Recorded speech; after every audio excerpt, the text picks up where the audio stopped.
What's going on, guys? I'm back with another SpongeBob review, and today we're going to be talking about another mixed bag when it comes to this franchise. Most comparable to the Sponge Out of Water, just not really as good, Sponge on the Run.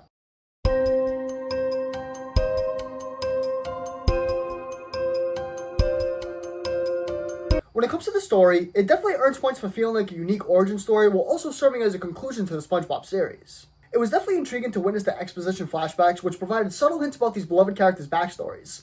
However, though, this attempt to reveal their past felt more like a promotional ploy for the upcoming Camp Coral show that's out now, so it didn't really pay off well. Sponge on the Run doesn't really break down any barriers or give you something that you wouldn't really expect to happen or you haven't seen before. While it does occasionally deliver some enjoyable moments, it ultimately falls short of being truly memorable. Like in Sponge Out of Water, this one revisits a lot of familiar subplots that have been explored in the SpongeBob series in the last two movies. But, in my opinion, the filmmakers went a little too overboard and attempted to tackle some of the most iconic storylines, such as the Gary Come Home episode. However, these attempts didn't yield the same level of success as the earlier endeavors. The plot revolves around Gary's disappearance, the introduction of a new version of King Neptune who is oblivious and eccentric, and Bikini Bottom's panic over the absence of the Krabby Patties.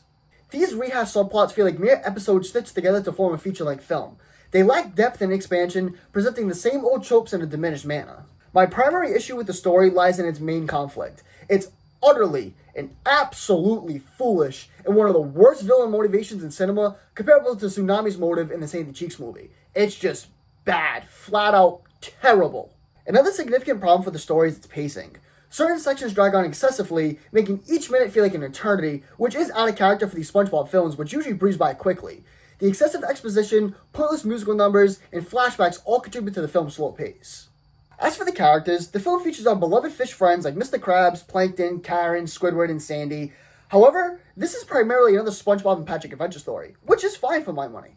Similar to Sponge Out of Water, they effectively utilize these main characters in positive ways, give them significant roles in the main conflict that pays off reasonably well, while not overshadowing SpongeBob and Patrick. Nevertheless, the film thrived when it focused on SpongeBob and Patrick, where they truly embrace their obliviousness and silliness, which is their core selling point.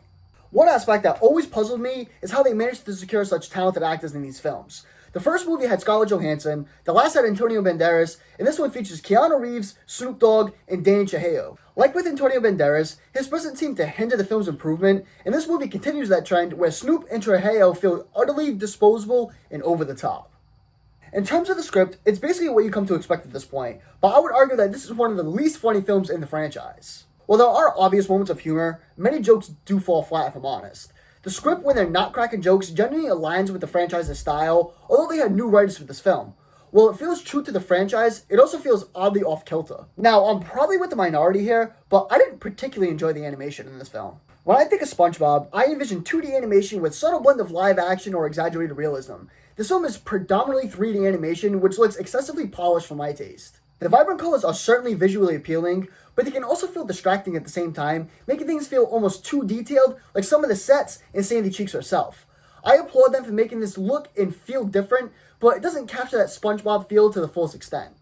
Overall, this was not my favorite SpongeBob film, if I'm honest. The story was very mediocre at best, the characters were just fine, the animation was too much to handle at times, and the writing feels too different from what we all came to know and love. Now, this isn't necessarily a bad film, but it's certainly not a good one either. Sponge on the Run gets a 4 out of 10 from me.